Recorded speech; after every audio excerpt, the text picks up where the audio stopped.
Guys welcome to BMS वाला। आज हम सेकंड प्रॉफ का अगत तंत्र का सिलेबस स्टार्ट करने जा रहे हैं, जिसमें आज हम सबसे पहला चैप्टर कॉन्सेप्ट्स ऑफ अगत तंत्र के 2 पॉइंट कवर करेंगे। सबसे पहला Agad Tantra and clinical toxicology and scope of Agad Tantra. तो चलिए शुरू करते हैं। तो सबसे पहले हमारा इसमें आता है अगत तंत्र की डेफिनेशन। अगत तंत्र की डेफिनेशन क्या है? अगत तंत्रम नाम सर्प कीट लूता मुष्क आदि दष्ट विष व्यंजनार्थम विविध विष संयोगो पश्मिनार्थम च। ये आचार्य सुश्रुत जी का श्लोक है। वो कहते हैं अगत तंत्र यानी आयुर्वेद की उस शाखा का नाम है जिसमें सर्प, कीट यानी कीड़े, लूता, मकड़ी आदि से दष्ट हुए तथा अन्य विविध प्रकार के स्वाभाविक कृत्रिम एवं संयोगज विष से उपहत प्राणियों की पीड़ा के उपशमन, निदान एवं चिकित्सा का विधान किया गया है। जिसका मॉडर्न में क्या एस्पेक्ट है, यानी टॉक्सिकोलॉजी। टॉक्सिकोलॉजी क्या होता है? टॉक्सिक यानी पॉइजनस सब्सटेंस को टॉक्सिक बोलते हैं, लॉजी मतलब साइंस। तो इट इज द साइंस और study of the poisonous substance.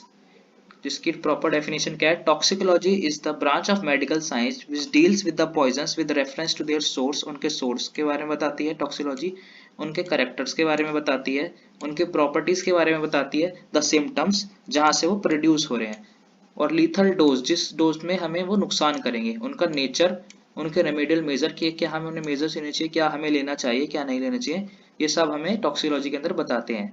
उनके एक्शंस और इफेक्ट्स और उनके मेथड, उन्हें डिटेक्ट करने के और उन्हें एलिमिनेट डेस्टिमेशन करने के क्या मेथड्स हैं, टॉक्सिकोलॉजी बताती है। और ऑटोप्सी में फाइंडिंग्स में कि कौन सा हमें जहर दिया गया है, कौन सा टॉक्सिक हमें नुकसान कर रहा है, इन सब फाइंडिंग्स में ऑटोप्सी के टाइम हमें मदद करती है। It also concerns the law regarding their scale and prescriptions, मतलब हमें इसके कानून, नियम आदि के बारे में भी बताती है। टॉक्सिकोलॉजी बेसिकली हमें पॉइजनस सब्सटेंस की सभी चीजों के बारे में हमें बताती है। अगला आता है next topic clinical toxicology. Clinical toxicology क्या है? It deals with the human diseases caused by और associated with abnormal exposure to chemical substances.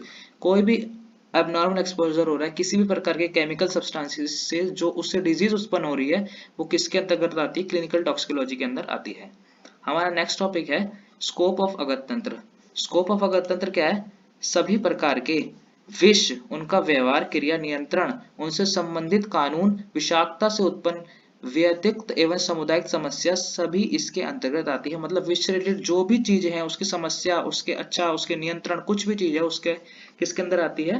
अगत तंत्र के अंतर्गत आती है। आज के युग में नए नए विषयों का आविष्कार हो रहा है। रचनात्मक तथा ध्वंसात्मक दोनों ही प्रकार के कामों में उनका व्यापक रूप से प्रयोग बढ़ रहा है। मतलब आजकल के युग में क्या हो रहा है? नए नए विश्व आविष्कार हो रहे हैं, उनका यूज बढ़ रहा है। मेडिसिन के उसमें भी सब कुछ बढ़ता ही जा रहा है विश्व उसमें। अगला आता है औषधीय सौंदर्य प्रसाधन, कीटनाशक, घर की सफाई में उपयोग आने वाले रसायनों तथा उद्योगों में व्यापक रूप से इनका प्रयोग किया जा रहा है। और इसके कुछ डिसएडवांटेज भी है। जैसे सबसे पहले हम पढ़ते हैं भोपाल की गैस त्रासदी, जहाँ से बहुत से लोग मर गए थे, वो टॉक्सिक की वजह से ही हुआ था। टॉक्सिक गैस जो थी वो रिलीज हो गई थी। अगला आता है युद्धों में एटमी और रासायनिक अस्त्रों का उपयोग। उदाहरण इराक और कुवैत का युद्ध। इराक और कुवैत में जो युद्ध हुआ था वो एटम वॉर हुई थी, जिसमें एटम्स के थ्रू टॉक्सिक सब्सटेंस को स्प्रेड कर दिया गया था, जिसकी वजह से बहुत लोग की डेथ हो गई थी। इसका पृथ्वी का वायुमंडल प्रदूषित हो रहा है। जो विभिन्न विष का प्रयोग हो रहा है, उसकी वजह से क्या हो रहा है? वायुमंडल प्रदूषित हो रहा है। विकिरण, जहरीली गैसें तथा मादक द्रव्यों का प्रभाव गर्भस्थ शिशु तथा मानव के वंश लक्षणों बीजों के तक प्रभावित कर रहा है। मतलब जो आने वाली प्रजाति है, शिशु जो आ रहे हैं, उनमें भी प्रभाव डाल रहा है। रोगों की उत्पत्ति हो रही है। इन सारी समस्याओं ने विश्व वैज्ञानिक के क्षेत्र में अध्ययन की समस्या की और भी बढ़ा दी है। मतलब जो और भी समस्याएं वो आगे बढ़ा दी है। तो गाइज इस वीडियो में इतना ही, मिलते हैं नेक्स्ट वीडियो में। Thank you.